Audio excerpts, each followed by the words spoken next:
ভক্তির যেদিন উদয় হবে সেদিন অন্ধকার আর থাকবে না বাবা, বাইরেও থাকবে না, ভেতরেও থাকবে না।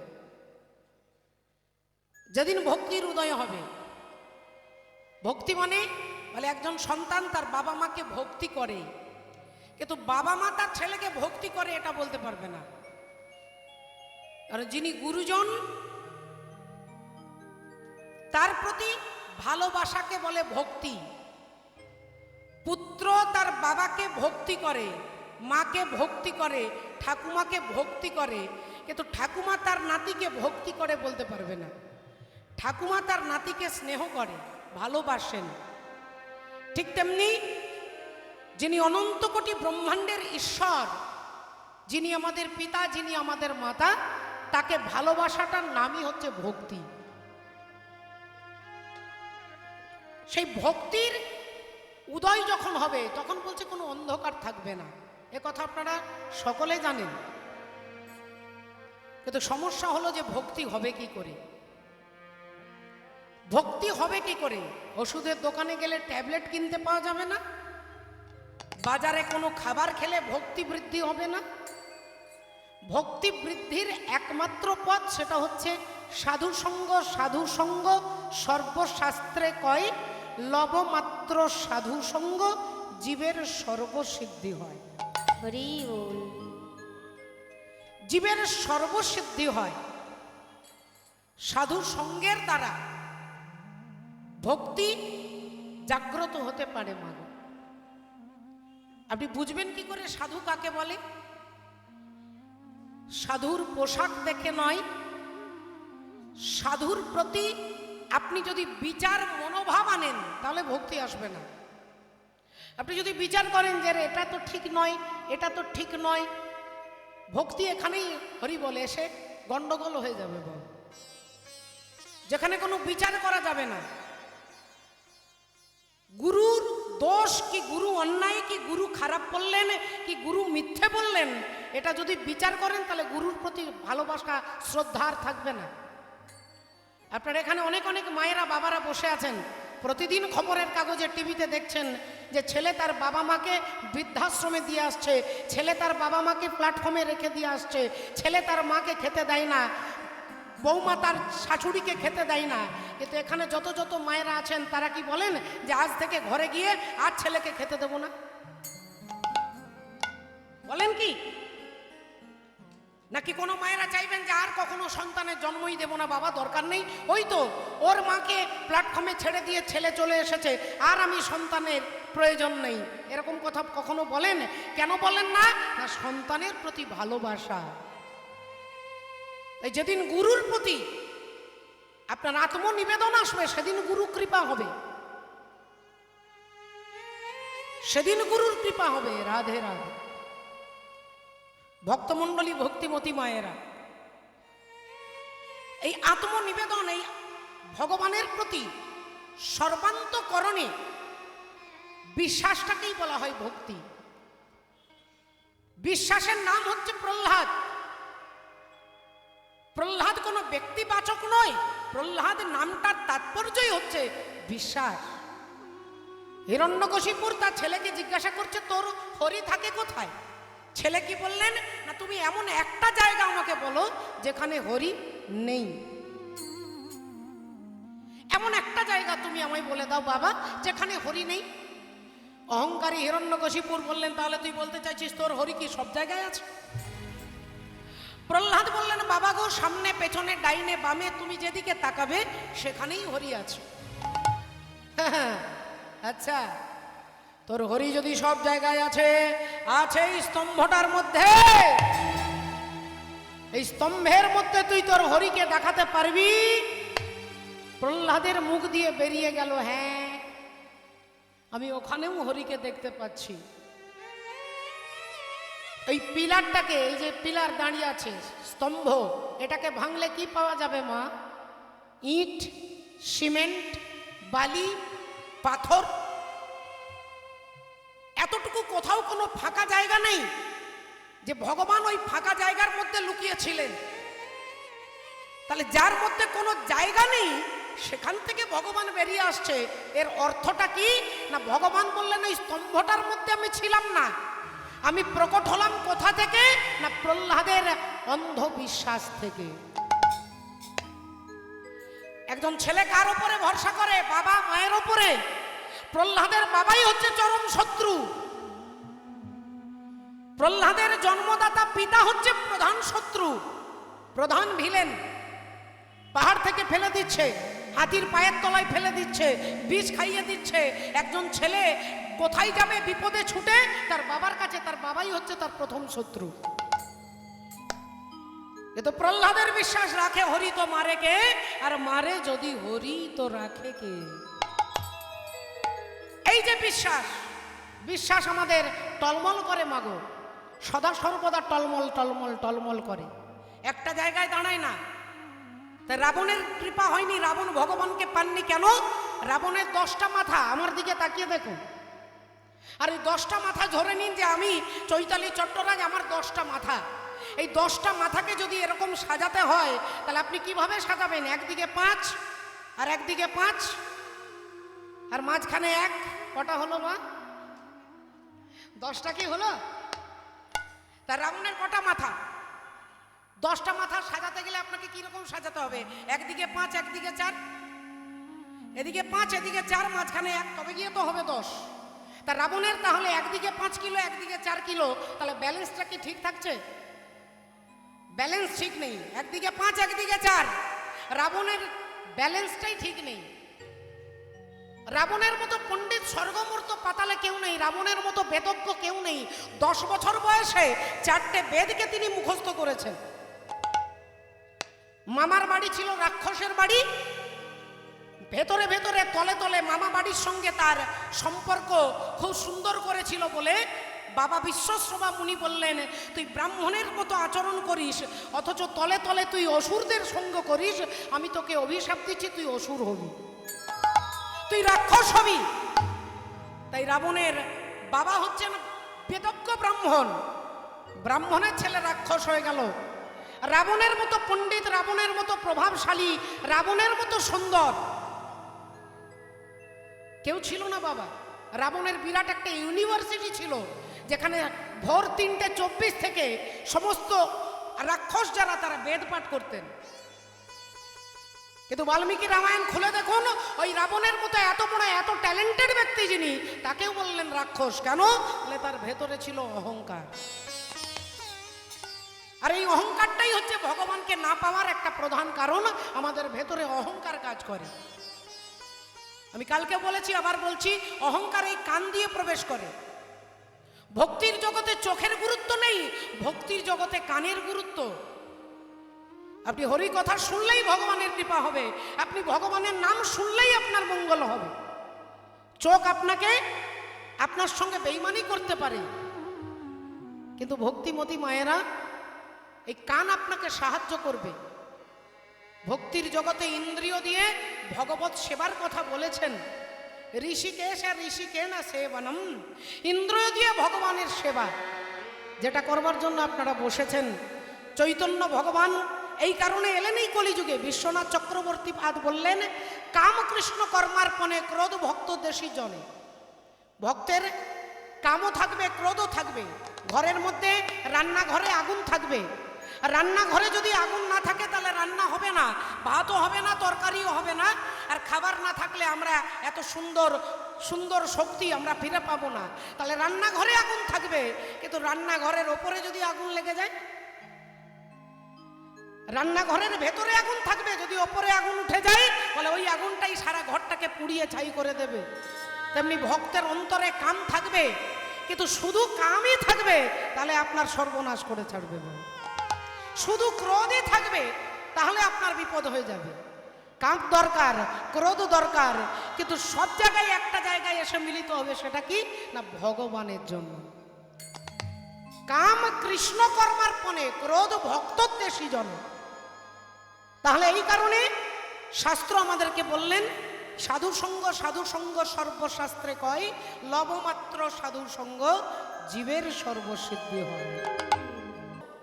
যে ভগবান তিনি দর্পহারী মধুসূদন, কারোর অহংকার তিনি কখনো সহ্য করেননি, আর কারোর অহংকার তিনি রেখে দেননি। বাবা ভজন করতে করতে, নাম করতে করতে জপ করতে করতে যদি মনে হয় যে আমার থেকে বড় ভক্ত আর কেউ নেই, জানতে হবে যে ভগবান তার মাথা থেকে হাতটা সরিয়ে নিয়েছে, তাই অহংকার আপনার মাথার উপরে চেপে গেছে। আর এই অহংকার যখনই মাথায় চাপবে তখনই ভগবান তার বিনাশ, তার তারিখটাও ঠিক করে দেবেন বাবা। এই ইতিহাস, এই তত্ত্ব জানতে গেলে আজকে আমরা জানব যে ভগবান তিনি ভক্তের কার দর্প চূর্ণ করেছেন। ভগবানের নামই হচ্ছে দর্পহারী মধুসূদন। এই দর্পহারী মধুসূদন নামটা কে রেখেছেন না? অর্জুন। অর্জুন ভগবানের নাম দিয়েছিলেন দর্পহারী মধুসূদন। সেই অর্জুনেরই দর্প চূর্ণ করেছিলেন। তার ইতিহাস, তার তত্ত্ব আমরা জানবো এই মুহূর্তে। ভগবান, যুদ্ধ শেষ হয়ে গেছে, কুরুক্ষেত্রের যুদ্ধ। যুদ্ধ শেষ করে যুধিষ্ঠির দাদাকে রাজার সিংহাসনে বসিয়ে ভগবান ভাবলেন আমার এখানে দায়িত্ব শেষ, আমি এখান থেকে চলে যাব, আমি এখান থেকে চলে যাব। কিন্তু যাবার আগে আমার কিছু কাজ আছে, কিছু ভক্তের সঙ্গে দেখা করার ব্যাপারটা আছে না? যারা দীর্ঘদিন আমার প্রতীক্ষায়, আমার জন্য এত কঠোর পরিশ্রম তপস্যা করছেন, আমার জন্য অপেক্ষায় বসে আছেন, তাদের সবার সঙ্গে দেখা করতে করতে করতে সকাল থেকে সন্ধে হয়ে গেছে। ভগবান ভাবলেন আজ রাত্রিবেলায় একবার পিসিমার সঙ্গে দেখা করে আসি। এই পিসিমার সঙ্গে দেখা করতে গিয়ে চিৎকার করতে করতে ভগবান দরজায় দাঁড়িয়েছেন, পিসিমা গো,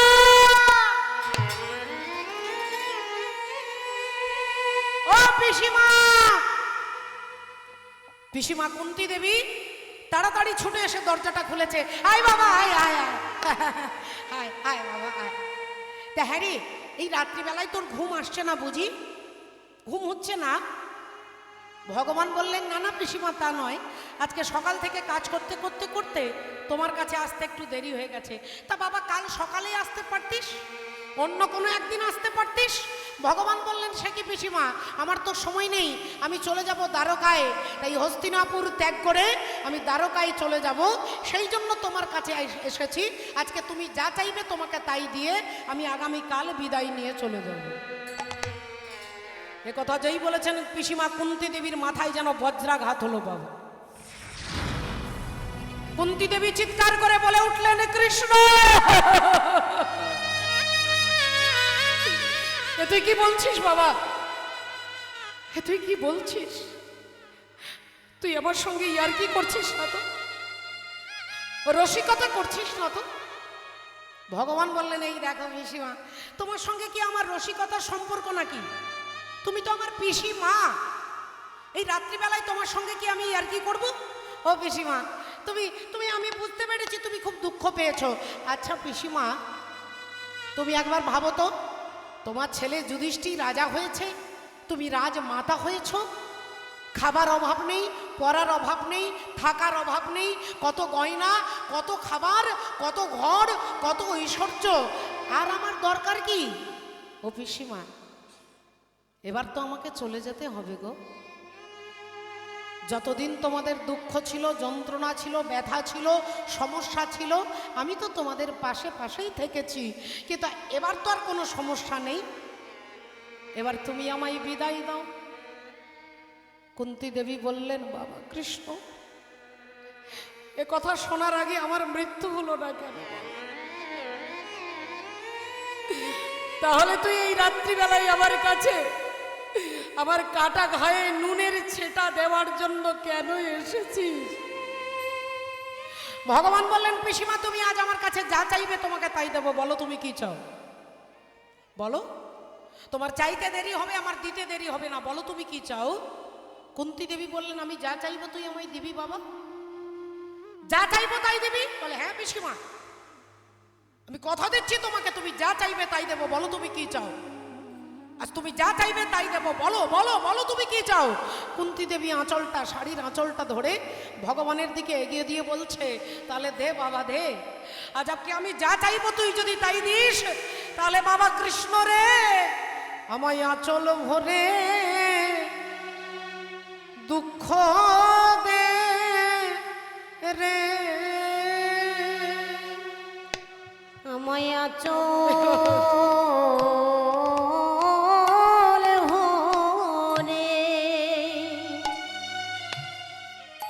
আমায় দুঃখ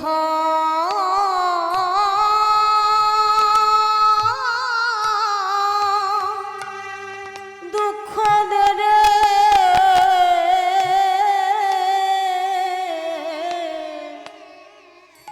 অচল ভনে আমায় দুঃখ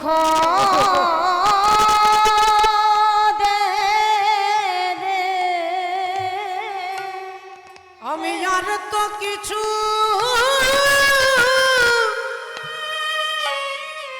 ওরে চাই না কৃষ্ণ,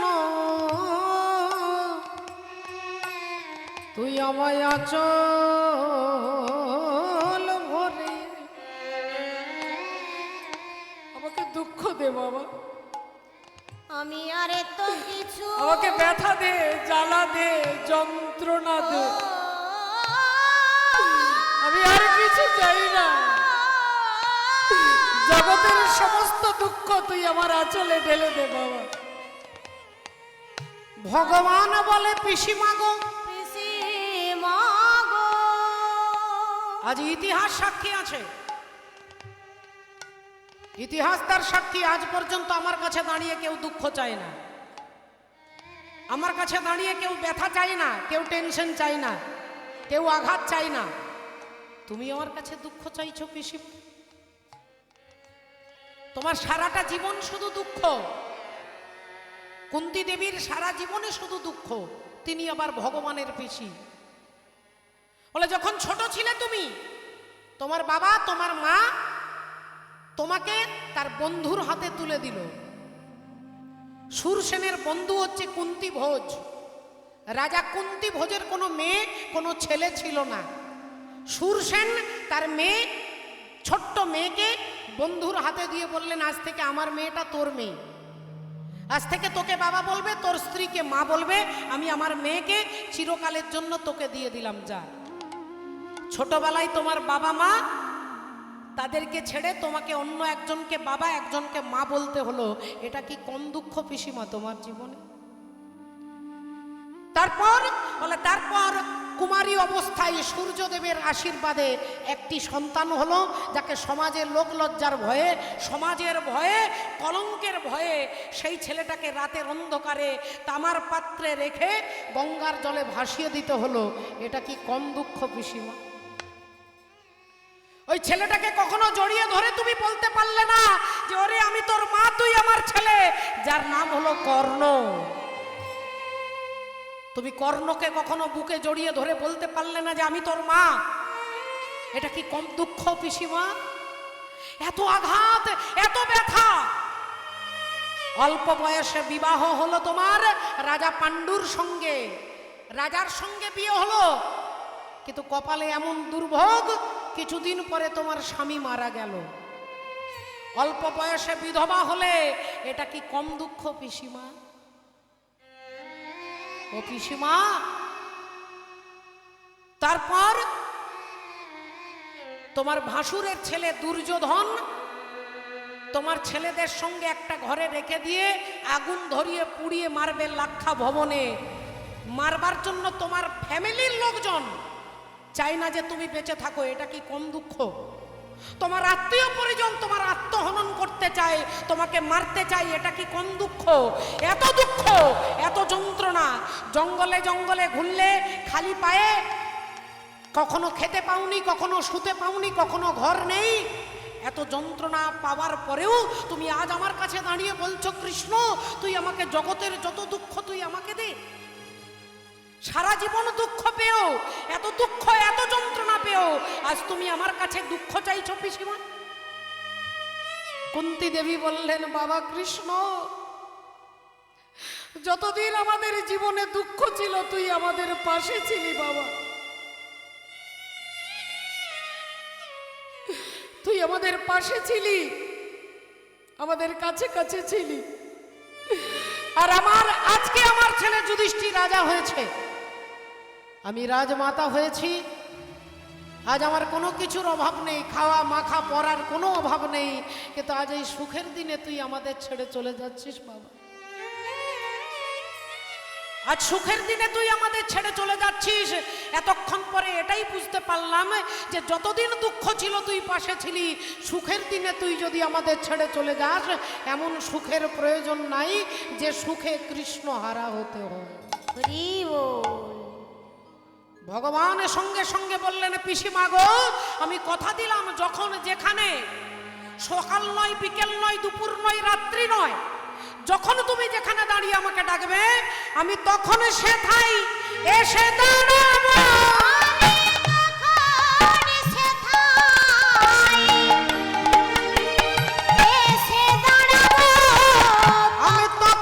সেথায় এসে দাঁড়াবো।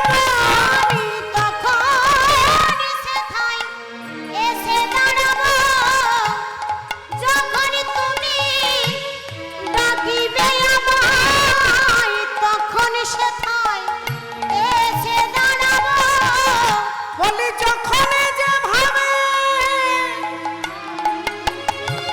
ডাকবে আমায়, তখন আমি এসে দাঁড়াবো। যখন যেভাবে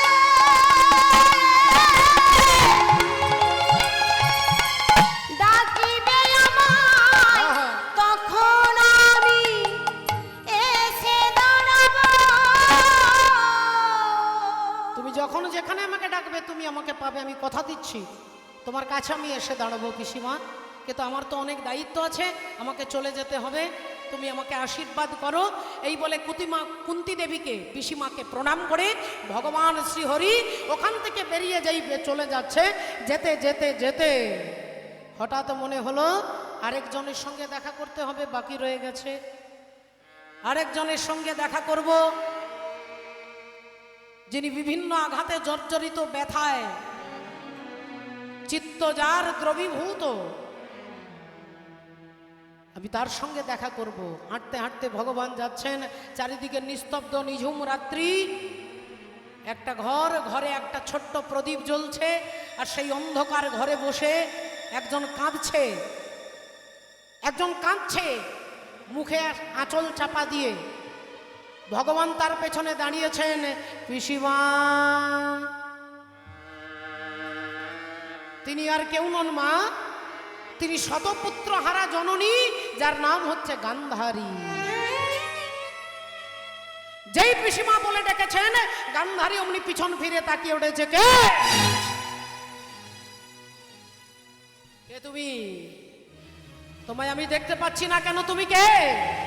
যদি তোমার সাহস থাকে আমার সামনে এসে দাঁড়াও, আমি তোমাকে দেখতে চাই, তুমি কে? বললেন, মা, আমি তোমার সামনে, পেছনে, ডাইনে, বামে, পূর্ব, পশ্চিম, উত্তর, দক্ষিণ, ঈশান, নৈঋত, অগ্নি, বায়ু, ঊর্ধ্ব, অধ, তুমি যেদিকে তাকাবে আমি সেখানে আছি। কিন্তু আমাকে দেখতে গেলে এরকম হ্যালোজিন জ্বেলে দিলে দেখা যাবে না। এরকম হ্যালোজিনের আলোতে নয়, টিউবলাইটের আলোতে নয়, সূর্যের আলোতে নয়। আমাকে দেখতে গেলে যে আলোটার প্রয়োজন, তার নাম হচ্ছে দিব্য জ্ঞান। না তুমাং শক্যসে দ্রষ্টু মানে নৈব সচক্ষুষা দিব্যাং দদামি তে চক্ষু পশ্যমে যোগো মহেশ্বরম। তুমি আমায় দেখবে মা? অমনি গান্ধারী তাকিয়ে দেখছে, দেখে স্বয়ং ভগবান দাঁড়াইয়ে আছে। দেখে স্বয়ং ভগবান দাঁড়াইয়ে আছে। ও দেখে স্বয়ং ভগবান দাঁড়াইয়ে আছে। দেখে স্বয়ং ভগবান দাঁড়াইয়ে আছে। ও যে গান্ধারী চোখের কাছে স্বয়ং ভগবান দাঁড়াইয়ে আছে। গান্ধারী চোখের কাছে স্বয়ং ভগবান দাঁড়াইয়ে আছে। আর যেই ভগবানকে দেখেছে অমনি গান্ধারী বলে উঠল, তুমি সেই কৃষ্ণ, তুমি সেই কৃষ্ণ যে আমাকে মা বলে ডাকবার মতো কাউকে ডাকলে না। তুমি সেই কৃষ্ণ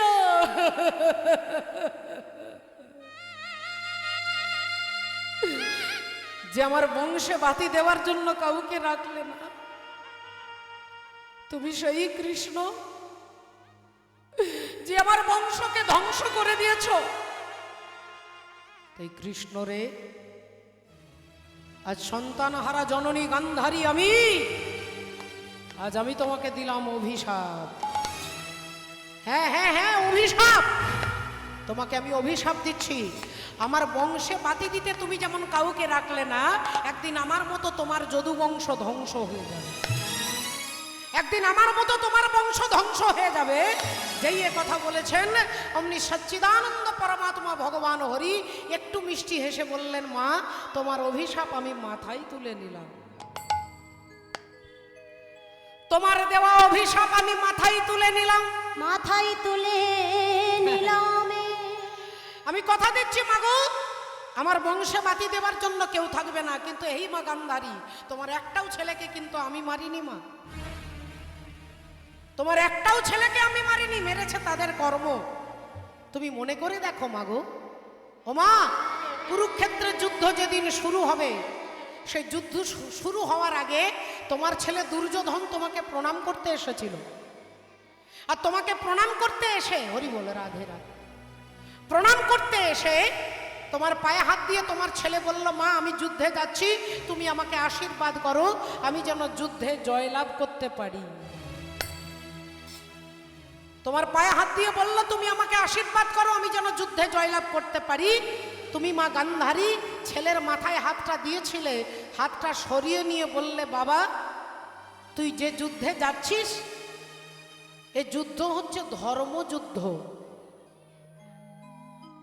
এটা কার্গিল যুদ্ধ, এটা পানিপথের যুদ্ধ, এটা ভারত পাকিস্তানের যুদ্ধ, এটা ভারতের সঙ্গে চীনের যুদ্ধ। এ যুদ্ধ নয়, এ যুদ্ধের নাম ধর্মযুদ্ধ। ধর্মক্ষেত্রে কুরুক্ষেত্রে সমাবেত যুযুৎসব মামকা পাণ্ডবশ্চৈব কিম কুরুবত সঞ্জয়। তো ধর্মক্ষেত্র, এটা ধর্মের যুদ্ধ। এই যুদ্ধে তুই হারবি না তুই জিতবি আমি বলতে পারবো না বাবা। তুই হারবি না তুই জিতবি আমি বলতে পারবো না। তবে হ্যাঁ, আমি তোর মা, তুই আমার ছেলে। এই তোর মাথায় হাত রেখে আশীর্বাদ করে বলছি, ধর্মপক্ষের হবে জয়, যে পক্ষে শ্রীকৃষ্ণ রয়। ধর্মপক্ষের হবে জয়, যে পক্ষে শ্রীকৃষ্ণ রয়। এটা তুমি বললে তোমার ছেলেকে, আর আজকে কুরুক্ষেত্রের মাঠে দাঁড়িয়ে তুমি আমাকে অভিশাপ দিচ্ছ মা। তোমার অভিশাপ আমি মাথায় তুলে নিলাম। আজ ভগবান হাঁটতে হাঁটতে চলে যাচ্ছে, আজ চলিতে চলিতে পথে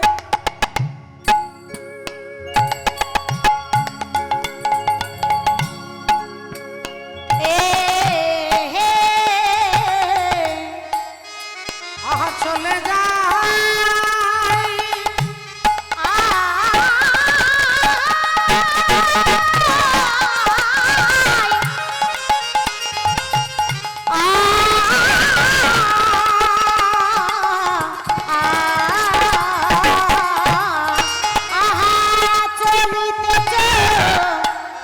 পথে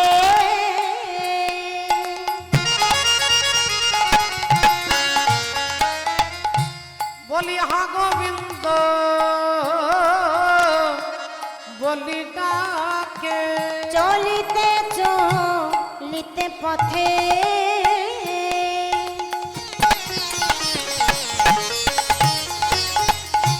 ও গো হা গোবিন্দ বলি ডাকে। বলি দয়াল আমার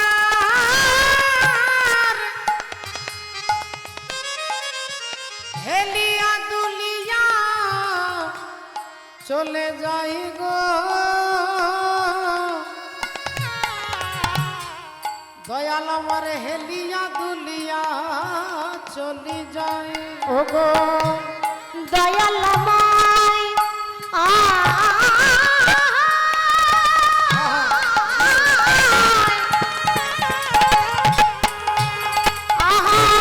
হেলিয়া দুলিয়া চলে যায়, দয়াল আমার দুলিয়া চলে যায় গো। ওমা, ভগবান হাঁটতে হাঁটতে চলে যাচ্ছে, এমন সময় দেখা হয়ে গেল কার সঙ্গে না, অর্জুনের সঙ্গে দেখা হয়ে গেল বাবা। অর্জুনের সঙ্গে দেখা হয়ে গেল। অর্জুন ভগবানের দিকে তাকিয়ে বললেন, কি ব্যাপার কৃষ্ণ, তোমার মুখটা শুকিয়ে গেছে কেন, তোমার মুখ মলিন হয়ে গেছে কেন, কি ব্যাপার? তুমি তো এমন তো কখনো দেখি না, তুমি সদা আনন্দে থাকো, আজকে তোমার বদনে এত চিন্তা কেন? ভগবান বললেন, কই না তো, কিছু চিন্তা নয়। বলে, না না, তুমি আমার কাছে লুকাতে পারবে না, বলো বলো কৃষ্ণ তোমার কি হয়েছে? ভগবান বললেন, তোমার জেঠিমা আমাকে অভিশাপ দিয়েছে, তোমার জেঠিমা আমাকে অভিশাপ দিয়েছে। অর্জুন বললেন, আমার জেঠিমা তোমাকে অভিশাপ দিয়েছে? আচ্ছা, কি অভিশাপ দিয়েছে? বললেন, অভিশাপ দিয়েছে আমার বংশ নাকি ধ্বংস হয়ে যাবে,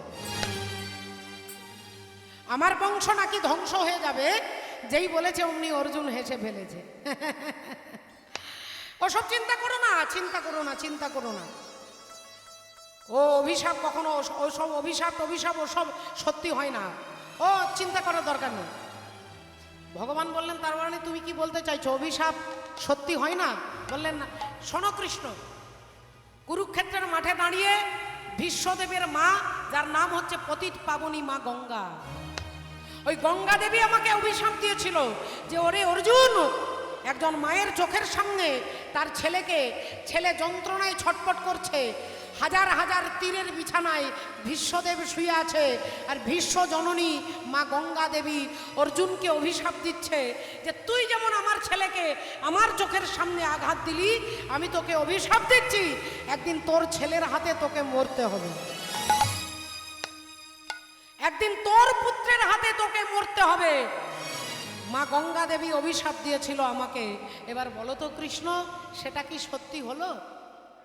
হ্যাঁ, আমাকে যে বললো যে আমার ছেলের হাতে আমি মরবো, তা কই সত্যি তো হলো না, কারণ আমার ছেলেরা তো কেউ বেঁচে নেই, সব তো শেষ হয়ে গেছে।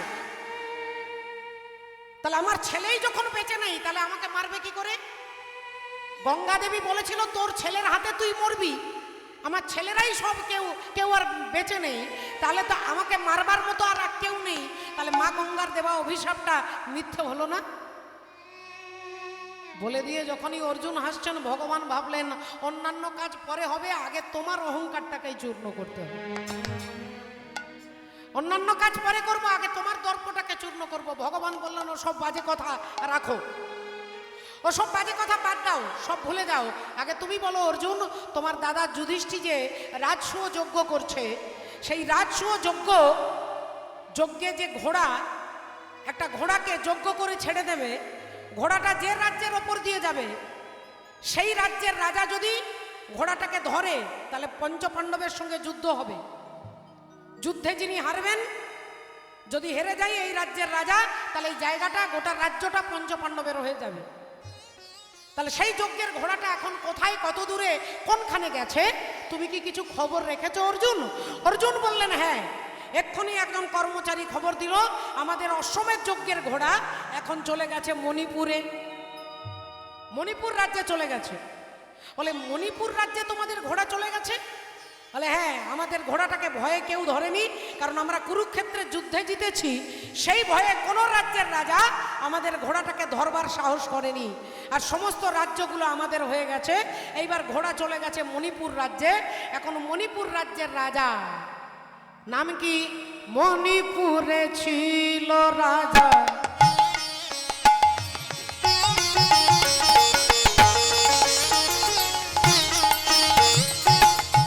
মণিপুরে ছিল রাজা,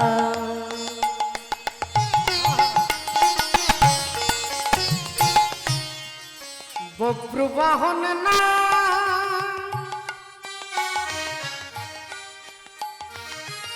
ওগো বব্রুবাহন না, বব্রুবাহন না, মণিপুরে ছিল রাজা, বব্রুবাহন না, বব্রুবাহন না, বব্রুবাহন নামে।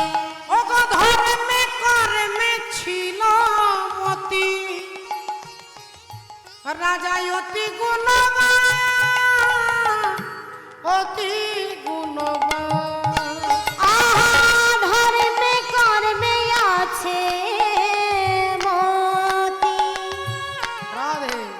রাজা অতি গুণবান, অতি গুণবান। মণিপুরে ছিল রাজা বজ্রবাহন নাম, বজ্রবাহন নাম, বজ্রবাহন নামে। মণিপুর রাজ্যের রাজা, সুন্দর রাজা, বিচক্ষণ রাজা, তার নাম হচ্ছে বব্রুবাহন। আর বব্রুবাহনের রাজ্যের ওপর দিয়ে অশ্বমেধ যজ্ঞের ঘোড়া যাচ্ছে, ঘোড়াটাকে রাজা ধরেছেন। আর রাজা ধরে ঘোড়াটার কপালের দিকে তাকিয়ে দেখছে রূপোর পাতার উপরে লেখা আছে যিনি সতীর পুত্র হবেন তিনি এই ঘোড়াটাকে ধরবেন, আর যিনি অসতীর পুত্র হবে তিনি ভয়ে ঘোড়াটা ধরেও ছেড়ে দেবে। রূপোর পাতার উপরে এরকম কপালে ছিটিয়ে দেওয়া হয়েছে, তাতে লেখা আছে সতীর পুত্র যদি হয় তাহলে ঘোড়াটাকে ধরে রাখবে, অসতীর পুত্র হলে ঘোড়াটা ছেড়ে দেবে। বব্রুবাহন ঘোড়াটা ধরেছেন আর ঘোড়াটা ধরেই নিয়ে আসছেন ঘরের মধ্যে, বাড়িতে ছুটতে ছুটতে আসছেন বব্রুবাহন। বব্রুবাহনকে না, বব্রুবাহন হচ্ছে তার বাবার নাম হচ্ছে অর্জুন, অর্জুন হচ্ছে তার জন্মদাতা পিতা, আর অর্জুনের ছেলে হচ্ছে বব্রুবাহন। কিন্তু ছেলেও বাবাকে চেনে না আর বাবাও ছেলেকে জানে না, না বাবা ছেলেকে চেনে না ছেলে বাবাকে জানে। আপনারা বলবেন এটা এরকম উদ্ভট হয় নাকি? ছেলে বাবাকে জানবে না, বাবা ছেলেকে জানবে না? বাবা যদি মরে যেত তাহলে আলাদা কথা হতো, কিন্তু বাবাও আছে ছেলেও আছে, অথচ ছেলেও চেনে না বাবাও জানে না। বলে বাবা এর ভেতরে একটা ইতিহাস আছে, ঘটনা আছে। এ ঘটনা জানতে গেলে যেতে হবে যেদিন অর্জুন বিবাহ করছেন ধ্রুপদ রাজার কন্যা দ্রৌপদীকে।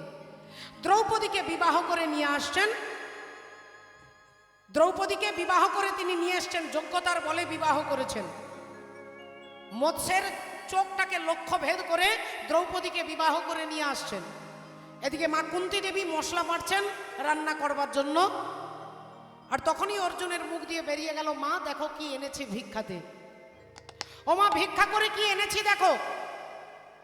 মা কুন্তী দেবী না দেখে না জেনে না বুঝে তিনি মশলা মারতে মারতেই বলছে, ওরে বাবা আজকে যা এনেছিস, আজকে আমার শরীরটা ভালো নয়, তা আমাকে বাদ দিয়ে তোরা 5 ভাইয়ের সমান ভাগে ভাগ করে নে।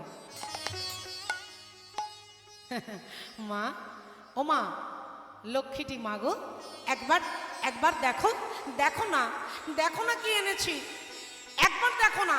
আরে বাবা বললাম তো রে বাবা, আমার ভালো লাগছে না, তোরা যা এনেছিস সমান ভাগে ভাগ করে নে, কাউকে কম কাউকে বেশি দিবি না, যা 5 জনে মিলে ভাগ করে নে। মা আরেকবার বলবো, শেষবার বলবো, মা তুমি কি দেখতে চাও না কি এনেছি? দেখো না মা। মা 3 বার একই কথা বললেন, যা এনেছিস ভাগ করে নে।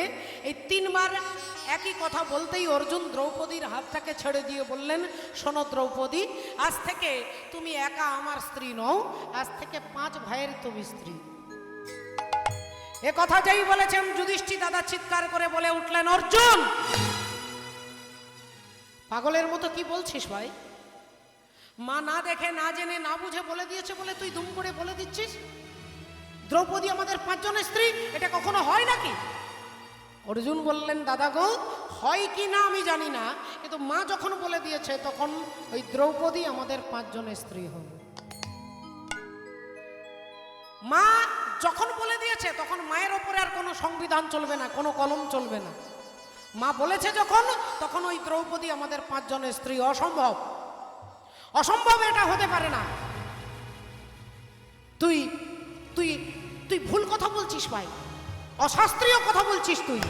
অর্জুন বললেন, আমি শাস্ত্র কি অশাস্ত্র জানি না, মা বলেছে তাই দ্রৌপদী আমাদের 5 জনের স্ত্রী। 2 ভাইয়ের মধ্যে তর্ক হচ্ছে, আর এমন সময় অন্তর্যামী শ্রী গোবিন্দ অন্তরে জানিয়া, অন্তর্যামী শ্রী গোবিন্দ অন্তরে জানিয়া, অন্তর্যামী শ্রী গোবিন্দ অন্তরে জানিয়া, যুধিষ্ঠির সম্মুখেতে দাঁড়ালো আসিয়া, যুধিষ্ঠির সম্মুখেতে দাঁড়ালো আসিয়া, যুধিষ্ঠির সম্মুখেতে দাঁড়ালো আসিয়া, এসে দাঁড়ালো, এসে দাঁড়ালো, এসে দাঁড়ালো, এসে দাঁড়ালো আমার শ্রী গোবিন্দ। আজকে ভক্তের সমস্যার সমাধান করবার জন্য এসে দাঁড়ালো, এসে দাঁড়ালো, এসে দাঁড়ালো, এসে দাঁড়ালো, আর লীলার সহায় করবে বলে এসে দাঁড়ালো, লীলাই সহায় করবে বলে এসে দাঁড়ালো, এসে দাঁড়ালো, এসে দাঁড়ালো। ভগবান এসে দাঁড়িয়েছেন। যুধিষ্ঠির বলে উঠলেন, কৃষ্ণ তুমি যখন এসেছো তুমি বলো, তুমি বলো কৃষ্ণ। অর্জুন বললেন, সখা তুমি আমাদের সমস্যার সমাধান করে দাও। দেখো দেখো দাদা বলছে এটা হতে পারে না, আর আমি বলছি এটাই হবে। ভগবান বললেন, দাঁড়াও, আমাকে আগে শুনতে দাও। সমস্ত ঘটনা শোনার পরে ভগবান চুপ করে আছেন কিছুক্ষণের জন্য, তিনি মৌন চুপ করে আছেন চোখ বন্ধ করে। যুধিষ্ঠির ভগবানের দিকে তাকাচ্ছেন, অর্জুন ভগবানের দিকে তাকাচ্ছেন। আজকে ভগবান কি ভাস দেবেন এটা শুনবার জন্য। এমন সময় ভগবান চোখ খুলে মুচকি হেসে বললেন, অর্জুন তুমি যা বলেছ, দ্রৌপদী আজ থেকে তোমাদের 5 ভাইয়ের স্ত্রী হবে। আজ থেকে দ্রৌপদী 5 জনের স্ত্রী হবে। ভক্তমণ্ডলী, ভক্তিমতী মায়েরা একটু ভালো করে লক্ষ্য করে দেখুন মা, একটা রমণী, একজন নারীর 5টা স্বামী। আজকের শিক্ষিত সমাজ, আজকের সমাজ আঙ্গুল দেখিয়ে বলে যে দ্রৌপদীর 5টা স্বামী, অথচ তিনি নাকি সতী নারী। কিন্তু আগে যদি একটু ভালো করে বিচার করেন মা, নিজের নিজের দেহটার দিকে তাকিয়ে দেখুন, এটা পঞ্চভৌতিক দেহ, ক্ষিতি অব তেজ মরুদ বোম।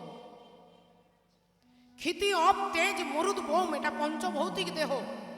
এই 5টা স্বামী শুধু দ্রৌপদীর নয়, আমাদের সকলের আছে বল। এই দেহটা দিয়েই সকাল হলে আমরা যে যার নিজের নিজের কাজে ব্যস্ত হয়ে যায়, অফিসে আদালতে। এই পঞ্চভৌতিক দেহ আমাদের স্বামী, আর দ্রৌপদী হচ্ছে আমাদের মন। এই দেহটাকে ঘিরেই, যেদিন এই দেহ জ্ঞানটা যেদিন আমরা ভুলে যেতে পারবো, সেদিন পরমাত্মা শ্রী ভগবানকে আপনি যেদিকে তাকাবেন সেখানেই দেখতে পাবেন।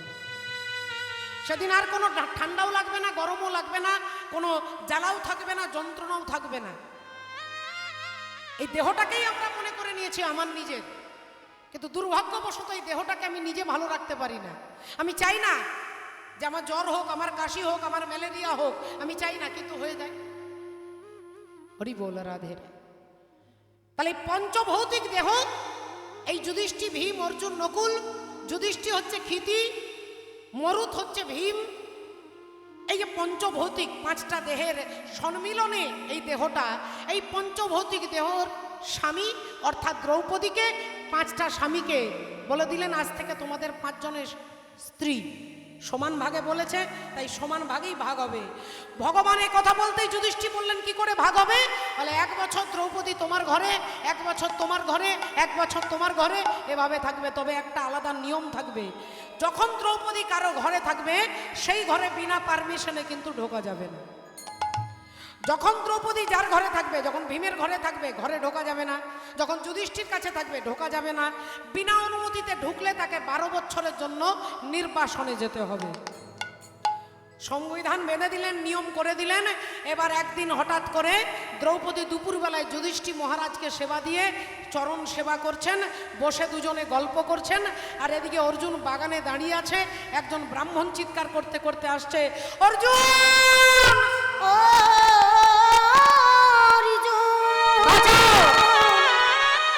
বাঁচাও অর্জুন, বাঁচাও, বাঁচাও, বাঁচাও, অর্জুন বাঁচাও। অর্জুন বললেন, কি ব্যাপার, কি হয়েছে? হে ব্রাহ্মণ ঠাকুর, আপনি কাঁদছেন কেন? আপনি কাঁদছেন কেন? রাধে রাধে। সঙ্গে সঙ্গে ব্রাহ্মণ বলছেন, আমার একটা পালিত, আমার গাভী মাতা, আমার বাড়িতে গরু, সেই গাভী মাতাটাকে একটা বাঘ টেনে নিয়ে যাচ্ছে। অর্জুন, আমার সর্বনাশ হয়ে যাবে। ওই গাভী মাতাই আমার একমাত্র অবলম্বন, আমার 5 বার অবলম্বন। ওই গাভী মাতা ছাড়া আমি বাঁচতে পারবো না। ওই গাভী মাকে একটা বাঘ টানতে টানতে নিয়ে যাচ্ছে, তাকে হত্যা করবে বলে। তুমি পারো একমাত্র রক্ষা করতে, তুমি পারবে না অর্জুন আমার গাভী মাতাকে সুস্থভাবে ফিরিয়ে দিতে? তুমি পারবে না? একজন ব্রাহ্মণ হয়ে তোমার কাছে হাত জোড় করে আমি অনুরোধ করে বলছি, অর্জুন তুমি ক্ষত্রিয়ের ধর্ম অবলম্বন করো, তুমি আমাকে সাহায্য করো। অর্জুন বললেন, হে বেদজ্ঞ ব্রাহ্মণ, আমি এক্ষুনি তুরন্ত আপনার সাহায্য করতে আমার কোনো দ্বিধাবোধ ছিল না। কিন্তু আমি যে গান্ডীব ধনুকটা, ওই গান্ডীব ধনুকটা যে ঘরে রেখেছি, সেই ঘরে দাদা যুধিষ্ঠির আর দ্রৌপদী বসে আছে। এখন ওই ঘরে যদি আমি ভুল করেও ঢুকে যাই, তাহলে 12 বছরের জন্য নির্বাসনে যেতে হবে। ব্রাহ্মণ বললেন, তাহলে কি তুমি তোমার সুখের জন্য তুমি একজন ব্রাহ্মণের আজকে এই বিপদের দিনে তুমি তাকে সাহায্য করতে পারবে না? যেই বলেছে অর্জুন বললেন, আপনি এক মুহূর্ত দাঁড়ান, আমার দেরি হবে না। সোজা গেলেন ভেতরে, আর ভেতরে গিয়ে গান্ডীব ধনুটা নিয়ে অর্জুন ওই বাঘকে হত্যা করে গাভী মাতাকে ব্রাহ্মণের কাছে ফিরিয়ে দিলেন। আর ফিরিয়ে দিয়ে যুধিষ্ঠির দাদার কাছে দাঁড়িয়েছেন, দাদা আমি চলে যাই, আমি চলে যাই, আমি চলে যাই। ও মা জননী, দাদা গো, আমাকে তুমি বিদায় দাও দাদা, আমি চলে যাই দাদা, আমি চলে যাই, আমি চলে যাই। ভাই ভাই তুই যাস না, ভাই তুই যাস না, তুই কোনো অন্যায় করিসনি, তুই একজন ব্রাহ্মণকে সাহায্য করবার জন্য তুই বিনা অনুমতিতে এই ঘরে ঢুকেছিস, তুই এর জন্য শাস্তি পাবি না ভাই, তোর কোনো অপরাধ নেই। কিন্তু কোনো কথা না শুনে অর্জুন সত্যের প্রতিষ্ঠা করবেন বলে, সত্যের পালন করবেন বলে অর্জুন ওখান থেকে বিদায় নিয়ে হাঁটতে হাঁটতে চলে যাচ্ছে। মাধব হে মাধব, মাধব হে মাধব,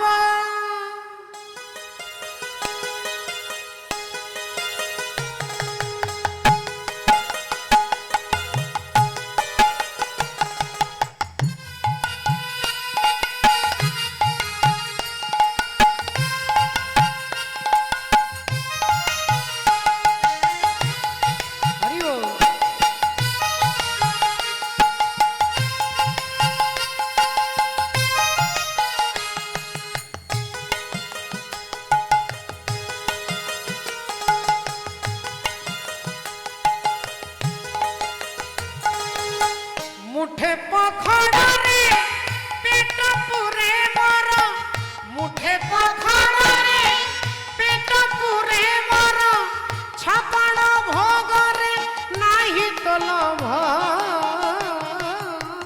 মাধব হে মাধব, হে মাধব, মাধব হে মাধব, মাধব ঝাঁটি মাটি ঘরে সব সুখ মর, ঝাঁটি মাটি ঘরে সব সুখ মর, রাজমহলরে নাহি তো লোভ।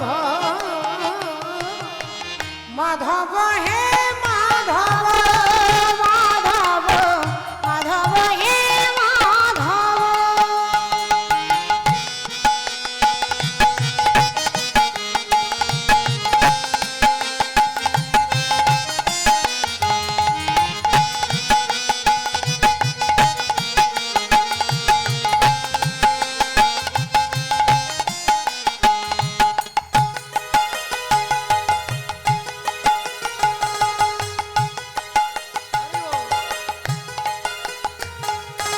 তো জাগারে তু ভলরে অছি রে, মো জাগারে মু ভলরে অছি।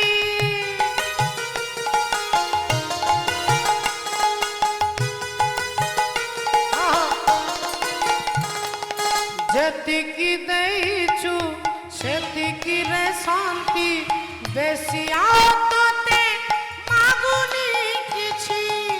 খন্ডিয়ে লুগারে লাজ লুচে মোর, খন্ডিয়ে লুগারে লাজ লুচে মোর, খন্ডুয়া ফটরে নাহি তো লোভ।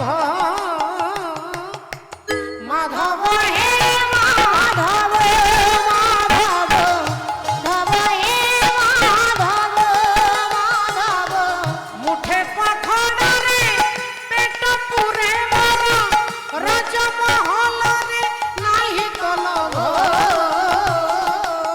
মাধব হে মাধব, মাধব, মাধব হে মাধব, মাধব, মাধব হে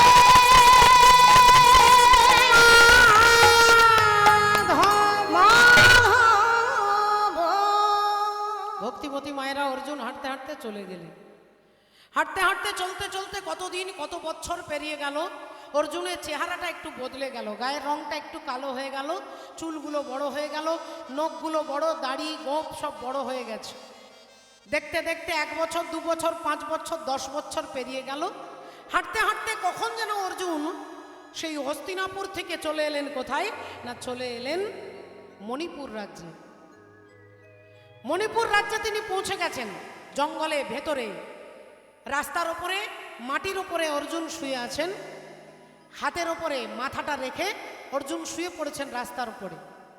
এমন সময় মণিপুর রাজ্যের রাজা চিত্রভানু রাজার একমাত্র মেয়ে, নাম হচ্ছে চিত্রাঙ্গদা। চিত্রভানু রাজার কন্যা চিত্রাঙ্গদা ঘোড়ার পিঠে চেপে রাজ্য দর্শন করতে যাচ্ছিল। ঘোড়ার পিঠে চেপে রাজ্য দর্শন করতে বেরিয়েছেন। এমন সময় তার নাম চিত্রাঙ্গদা, তিনি কিন্তু রাজকুমারের পোশাক পরতেন, ধুতি পাঞ্জাবি।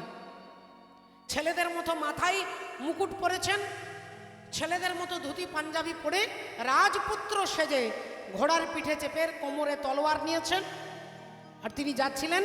এমন সময় দেখছে কে যেন একটা বাইরের একজন গাছের তলায় শুয়ে আছে।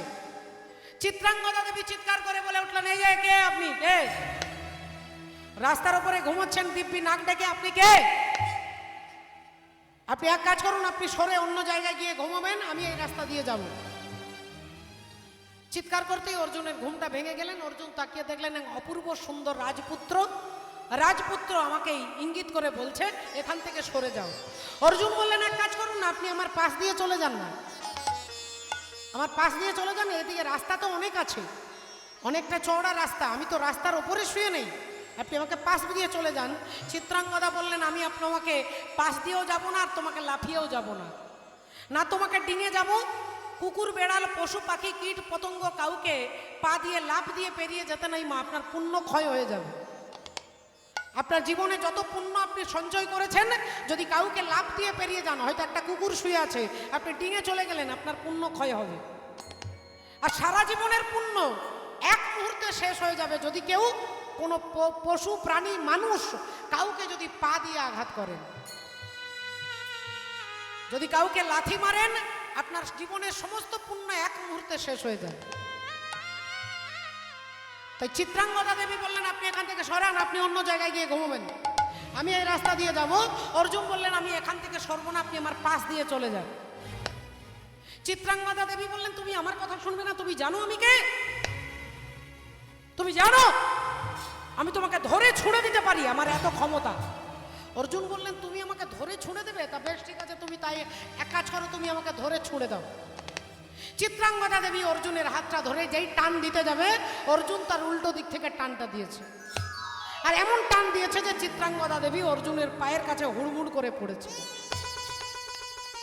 শুধু তো চিত্রাঙ্গদা পড়লো না, সবার আগে পড়লো তার মাথার মুকুট, আর মাথার মুকুটটা খুলে যেই পড়ে গেল, অমনি লম্বা লম্বা এক গুচ্ছ কেশ রাশি, সুন্দর কালো কোকড়ানো চুল পিঠের মধ্যে এলিয়ে পড়লো, ঝুলে পড়ল।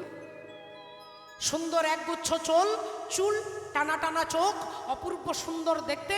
অর্জুন চমকে গেলেন, ভেবেছিলেন রাজপুত্র, এ তো দেখছেন রাজকুমারী। চমকে উঠলেন অর্জুন, কে কে কে কে কে কে কে তুমি? তুমি কে? রাজপুত্রের দেশে তুমি রাজকুমারী? বললেন, হ্যাঁ, আমি এই দেশের রাজা, চিত্রভানু রাজার কন্যা, আমার নাম হচ্ছে চিত্রাঙ্গদা। তাই আমার নাম চিত্রাঙ্গদা, এবার তুমি বলো তুমি কে? অর্জুন বললেন, আমি আর কেউ নই, আমি হলাম তৃতীয় পাণ্ডব অর্জুন। যেই বলেছে তৃতীয় পাণ্ডব অর্জুন, অমনি চমকে উঠেছেন চিত্রাঙ্গদা দেবী। আপনি কি সেই অর্জুন? আপনি কি সেই অর্জুন যার কথা আমি আমার ঠাকুমার কাছে, দিদিমার কাছে, মায়ের কাছে, বাবা কাকার কাছে যার কথা শুনেছি, আপনি সেই অর্জুন? অর্জুন বললেন, হ্যাঁ, আমি সেই অর্জুন। না আপনি তৃতীয় পাণ্ডব? বললেন, হ্যাঁ। হরি বল, রাধে রাধে। ছোটবেলা থেকে যার কথা শুনেছি। ভক্তিমতী মায়েরা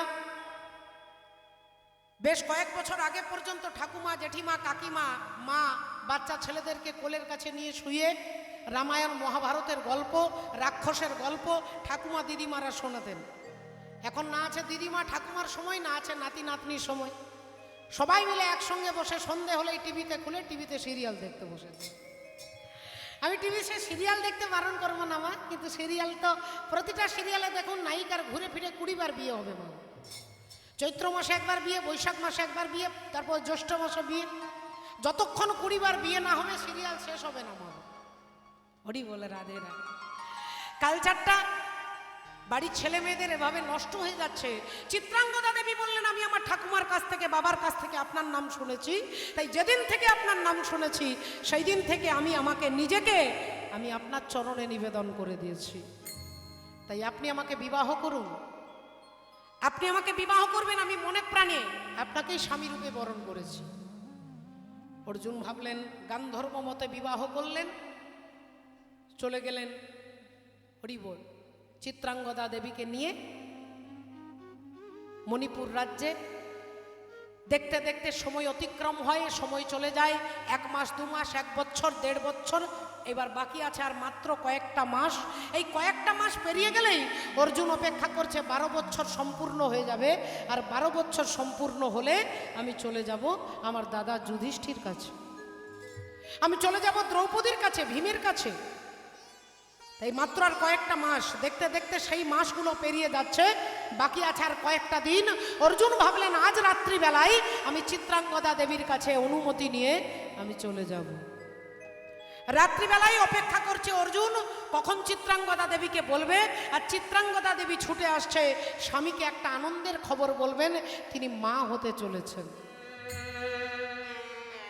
ছুটে এলেন চিত্রাঙ্গদা দেবী আনন্দে, স্বামীকে তার গর্ভধারণের কথা বলবে, যে আমি মা হতে চলেছি, আপনি বাবা হতে চলেছেন। এই আনন্দের খবরটা বলবার জন্য যেই প্রবেশ করেছে, অর্জুন বলে উঠলেন, চিত্রাঙ্গদা, আগে তুমি আমাকে বলো, তুমি আমাকে কত ভালোবাসো, বলো আমায় কত ভালোবাসো। চিত্রাঙ্গদা দেবী বললেন, আমি আমার প্রাণের বিনিময়ে আপনাকে অধিক ভালোবাসি, প্রাণের থেকেও বেশি ভালোবাসি। বললেন, তাহলে আমি যা বলবো তাই করবে? আগে হ্যাঁ স্বামী, আপনি বলে দেখুন কি করতে হবে। বললেন, আমি এমনি এমনি বলবো না, তুমি যে কপালে সিঁদুর দিয়েছো, মাথায় যে সিঁদুর দিয়েছো, এই সিঁদুরে হাত দিয়ে তুমি প্রতিজ্ঞা করে বলো, আমি যা বলবো তুমি তা করবে তো? চিত্রাঙ্গদা দেবী বললেন, স্বামী আর কি বলবে, স্বামী যা বলবে আমি তাই করব। হ্যাঁ বলুন না স্বামী, আমি কথা দিচ্ছি আপনি যা বলবেন তাই করব, না তুমি আগে সিঁদুরে হাত দাও। চিত্রাঙ্গদা দেবী মাথায় হাত দিলেন, আর হাত দিয়ে বলছে, বলুন কি করতে হবে। অর্জুন বললেন, তোমাকে প্রতিজ্ঞা করতে হবে, আমি যে তোমার স্বামী এ কথা কাউকে কখনো বলতে পারবে না। ও গো স্বামী গো,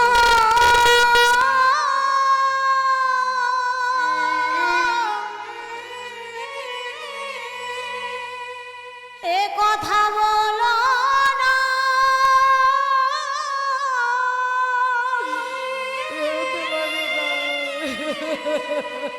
এ কথা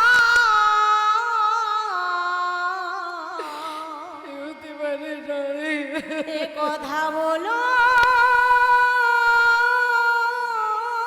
না। তুমি সিঁদুরে হাত দিয়ে প্রতিজ্ঞা করে বলেছো, তাই কথার অবাধ্য হলে তোমাকে বিধবার যন্ত্রণা ভোগ করতে হবে। সিঁদুরে হাত দিয়ে কথা দিলে যদি কথা রক্ষা না করো, তাহলে বিধবা হতে হবে। না স্বামী না, আমি কথা রাখার চেষ্টা করব, বলুন আর কি বলতে চান। অর্জুন বললেন, আগামী কাল সকালবেলায় চিরকালের মতো তোমাকে ছেড়ে আমি চলে যাব।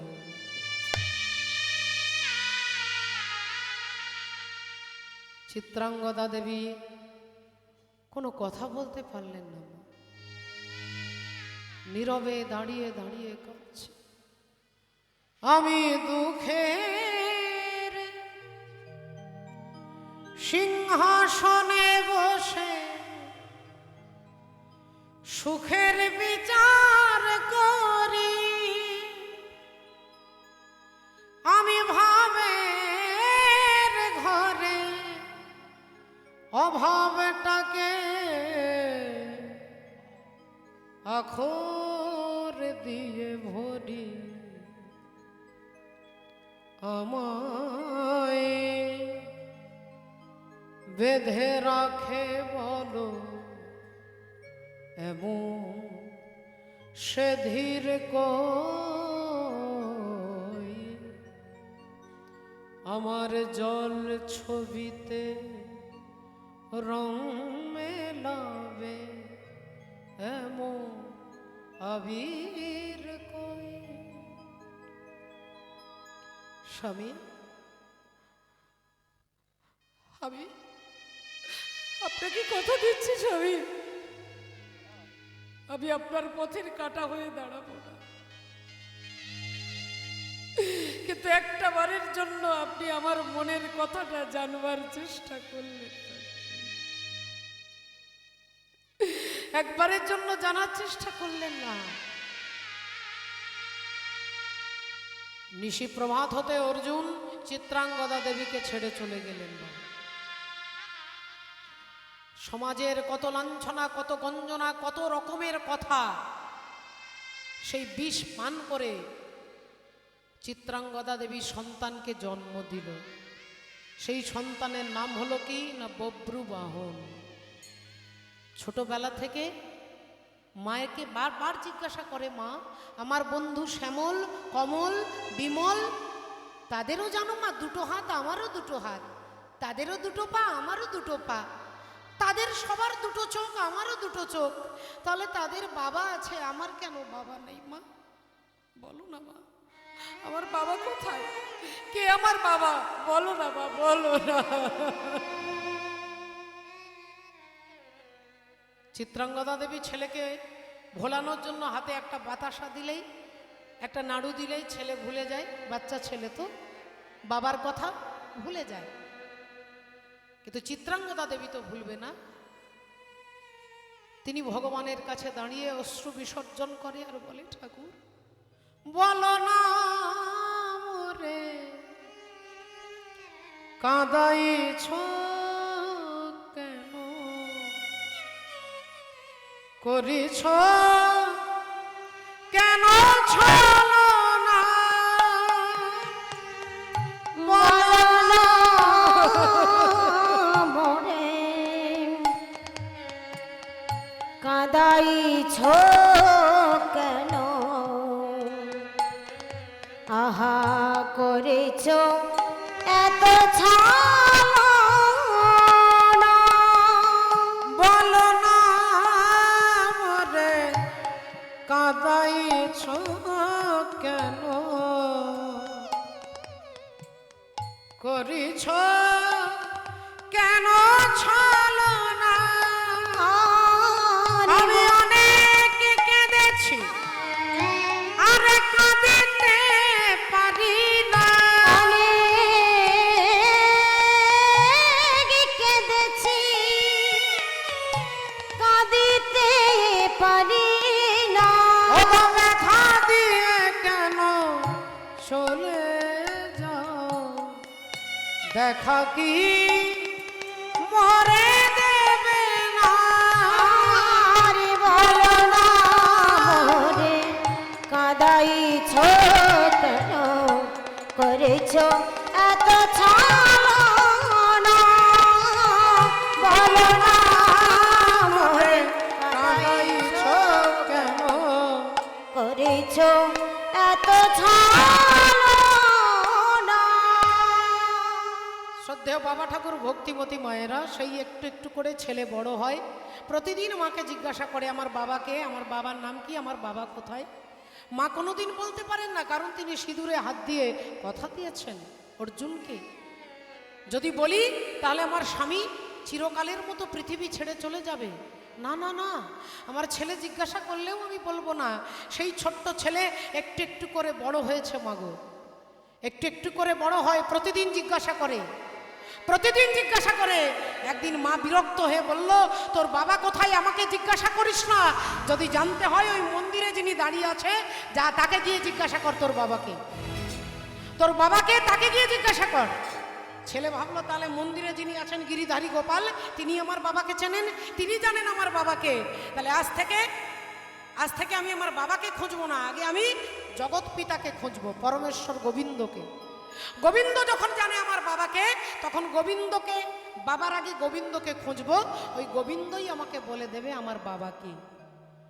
সেই বব্রুবাহন বড় হয়েছে, সেই অশ্বমেধ যজ্ঞের ঘোড়াটাকে ধরেছে মা। রূপর পাতার উপরে লেখা আছে যিনি সতীর পুত্র হবে তিনি ঘোড়াটাকে ধরবে, আর অসতীর পুত্র হলে ছেড়ে দেবে। তাই ঘোড়াটাকে ধরে টানতে টানতে নিয়ে এসেছে মায়ের কাছে। মা, মা গো! চিত্রাঙ্গদা দেবী বেরিয়ে এসেছে। কি হয়েছে রে বাবা, কি হয়েছে? মা, এই দেখো অশ্বমেধ যজ্ঞের ঘোড়া ধরেছি। ভালো করেছিস বাবা, খুব ভালো করেছিস। তা হ্যাঁ রে, অশ্বমেধ যজ্ঞটা করছে কে? যজ্ঞটা করছে কে? বলে দাঁড়াও মা, তাদেরও নাম লেখা আছে তামার পাতের ওপরে, তামার পাত্রের উপরে যারা যুদ্ধ করছে যজ্ঞ, তাদের নাম লেখা আছে। তা দেখতো বাবা কারা যজ্ঞ করছে, কোন কোন রাজা? বললেন প্রথমেই লেখা আছে ধর্মপুত্র যুধিষ্ঠির, তারপরে লেখা আছে পবনপুত্র ভীম, তারপরেই লেখা আছে গান্ডীবধারী অর্জুন। আর যেই বলেছে অর্জুন, অমনি চিত্রাঙ্গদা দেবী চমকে উঠেছে, চমকে উঠেছে। ওরে ওরে বাবা বব্রু, তুই তুই তুই ওই ঘোড়াটাকে ছেড়ে দে বাবা, ওই ঘোড়াটাকে ছেড়ে দে। ওরে ওরে আমার লক্ষ্মী সোনা, তুই ঘোড়াটা ছেড়ে দে বাবা, ছেড়ে দে। মা, ঘোড়াটা ধরবো কি ছাড়বো সেটা পরের কথা, আগে তুমি আমাকে বলো মা, তুমি আমাকে বলো। আমি যুধিষ্ঠির নাম বললাম তুমি চুপ করে শুনলে, আমি ভীমের নাম বললাম তুমি নীরব হয়ে শুনলে, আমি অর্জুনের নাম বলতে তুমি চমকে উঠলে কেন মা? অর্জুনের নাম বলতে তুমি চমকে গেলে কেন, আজকে উঠলে কেন? আগে তুমি বলো, বলো মা অর্জুনকে তোমাকে বলতে হবে, বলো মা বলো, নইলে তোমার চোখের সামনে আজকে আমি আত্মহত্যা করব। আগে বলো, তোমাকে বলতে হবে অর্জুনকে, বলো মা বলো অর্জুনকে। মা চিত্রাঙ্গদা দেবী বলে উঠলেন, ওরে বব্রু, আমি তোর বাবার কথা তোকে বলতে পারবো, তোর বাবার কথা বলতে পারবো না, পারবো না। বব্রু বললেন, মা আমি তোমাকে জিজ্ঞাসা করলাম অর্জুনকে, তুমি বললে তোমার বাবার কথা বলতে পারবো না। এ তো ঠাকুর ঘরে কে না, আমি তো কলা খাইনি। আমি তোমাকে জিজ্ঞাসা করলাম অর্জুনকে, তুমি বলছো বাবার কথা বলতে পারবো না, তাহলে কি অর্জুন আমার বাবা? অর্জুন আমার জন্মদাতা পিতা, যাকে এতকাল এতদিন ধরে আমি খুঁজেছি, তোমার পায়ে ধরে ছোটবেলা থেকে আমি কত কেঁদেছি। বলো মা, আমার বাবাকে তুমি কোনোদিন আমাকে বলনি। অর্জুন যদি আমার পিতা হয় তাহলে আমি প্রতিজ্ঞা করে বলছি মা, আমি তোমাকে আমার বাবার কাছে তোমাকে দাঁড় করিয়ে দেব, তোমার স্বামীর কাছে তোমাকে দাঁড় করিয়ে দেবো। আমি প্রতিজ্ঞা করে বলছি, ওরে বব্রু, এই ঘোড়া তুই ছেড়ে দে বাবা। মাগো, কথাটা শোনার আগে পর্যন্ত তোমার অনুরোধে হয়তো ঘোড়াটা ছেড়ে দিতাম, কিন্তু ঘোড়া তো ছাড়তে পারবো না মা, কারণ এখানে লেখাই আছে যিনি অসতীর পুত্র হবে তিনি ঘোড়াটাকে ছেড়ে দেবে। আমার মা তো অসতী নন, মা তো অসতী নন, তাই তোমাকে আমি ছাড়তে পারবো না মা, এই ঘোড়া আমি ছাড়তে পারবো না। তবে কথা দিচ্ছি তোমার স্বামীর সঙ্গে তোমাকে অবশ্যই তার বাম পাশে তোমাকে দাঁড় করিয়ে দেব। এই বলে অর্জুন ছুটতে ছুটতে ছুটতে ছুটতে যাচ্ছে। পিতা পিতা পিতা বলি ছুটিতে লাগিল, পিতা পিতা পিতা বলি ছুটিতে লাগিল, পিতা পিতা পিতা বলি ছুটিতে লাগিল, পিতা পিতা পিতা বলি ছুটিতে লাগিল, পিতা পিতা বলি ছুটিতে লাগিল, পিতা পিতা পিতা বলি ছুটিতে লাগিল। ও বাবা, আরে পিতার চরণে আসি প্রণাম করিল, পিতার চরণে আসি প্রণাম করিল, পিতার চরণে আসি প্রণাম করিল। ছুটতে ছুটতে ছুটতে বব্রু বাহনে এসেছেন। আজকে জানে যে আমার বাবা কার সঙ্গে থাকে না, ভগবান কৃষ্ণের সঙ্গে। তাহলে আজকে কৃষ্ণ দর্শনও হবে আর আমার বাবার পরিচয় আমি জানতে পারবো। বব্রু বাহন ছুটতে ছুটতে এলেন, এসে যেই অর্জুনকে প্রণাম করতে যাবেন অমনি ভগবান চিন্তা করলেন, এক্ষুনি এই মুহূর্তে তো পিতা পুত্রের মিলন হতে পারে না, আগে অর্জুনের দর্পটাকে চূর্ণ করতে হবে। তো অর্জুনের যে অহংকার সেই অহংকারটাকে চূর্ণ করতে হবে। বব্রবাহন যাই প্রণাম করতে যাবে, বাবাকে জড়িয়ে ধরতে যাবে, অর্জুন ওই সুন্দর ছেলেটাকে দেখে ভাবলেন একবার বুকে জড়িয়ে ধরি, আমাকে বাবা বলে ডাকছে, কি সুন্দর ছেলেটা, আহা দেখলে দেখলে জীবন জুড়িয়ে যায়, মুখ থেকে বাবা নাম শুনলে আমার সব জীবনের সমস্ত ব্যথা দূরে চলে যায়, একবার তাকে জড়িয়ে ধরবো। ভগবান বলে উঠলেন, অর্জুন অশ্বমেধ যজ্ঞের ঘোড়া ওই ছেলেটাই ধরেছে, তাই নিয়ম মতো ওই ছেলেটা তোমার শত্রু, তার সঙ্গে তোমার যুদ্ধের সম্পর্ক, যুদ্ধ করবে। সে যুদ্ধের নীতি প্রয়োগ করেছে, চালাকি, তোমাকে বাবা বলে ডাকছে তোমাকে আগেই দুর্বল করে দেবার জন্য, আগেই দুর্বল করবার জন্য। রাধে রাধে, হরি বল, হরে কৃষ্ণ। শ্রদ্ধেয় বাবা ঠাকুর, ভক্তিমতী মায়েরা, অর্জুনের দর্পটাকে চূর্ণ করলেন পরমাত্মা ভগবান। ওই বব্রবাহনের হাতে কিছুক্ষণের জন্য অর্জুনের মৃত্যু হয়েছিল, পরবর্তীকালে ভগবান আবার অর্জুনকে বাঁচিয়ে বললেন, তোমার দর্প চূর্ণ করবার জন্য, তোমার পুত্রের হাতে তোমার মৃত্যু ঘটিয়েছি, মা গঙ্গার দেওয়া অভিশাপকে সত্য করবার জন্য। রাধে রাধে। তাই একবার সবাই মিলে হাত তুলে চিৎকার করে বলবো, নিতাই গৌর প্রেমানন্দে হরি হরি হরি হরি বল। জয় রাধে। আরে ঝুল রে নিতাই ঝুল, মগরাঙ্গ সুন্দর পরিঝুল,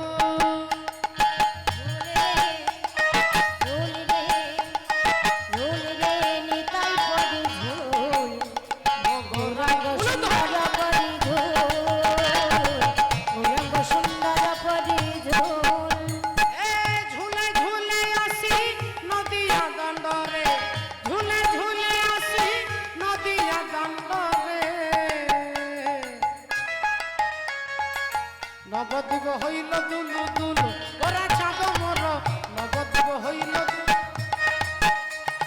ঝোল রে ঝোল রে ঝোল রে নিতাই পরি ঝোল, গৌরাঙ্গ সুন্দর পরি ঝোল, গৌরাঙ্গ সুন্দর পরি ঝোল।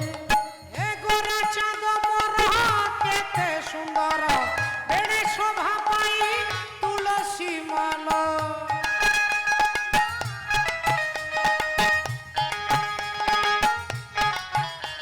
আরে নাচুচি গাউছি নাচু না চাউছি, নাচুচি গাউছি নাচু না চাউছি, নবদ্বীপ হইল দুলু দুলু, ওরা চাঁদ মর নবদ্বীপ হইল দুলু দুলু, ও চাঁদ মর নবদ্বীপ হইল দুলু দুলু, ও চাঁদ মর নবদ্বীপ হইল দুলু দুলু, নবদ্বীপ হইল দুলু দুলু, ও চাঁদ মর নবদ্বীপ হইল দুলু দুলু।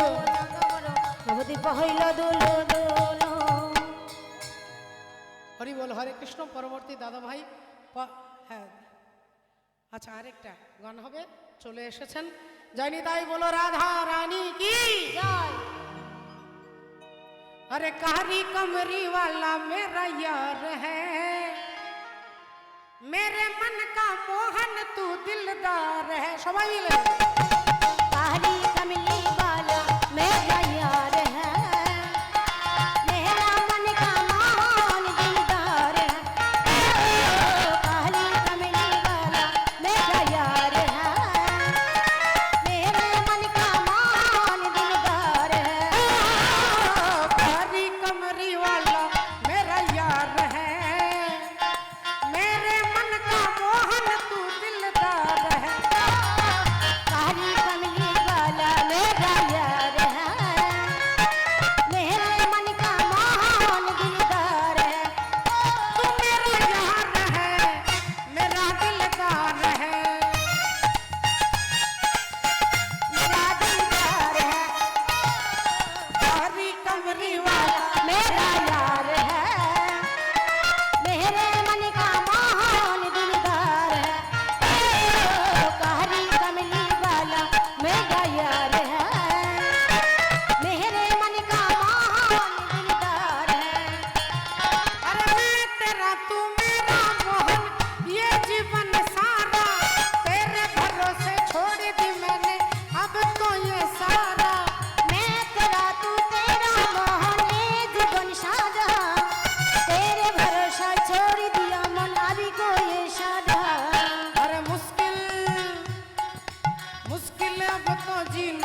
হরি বল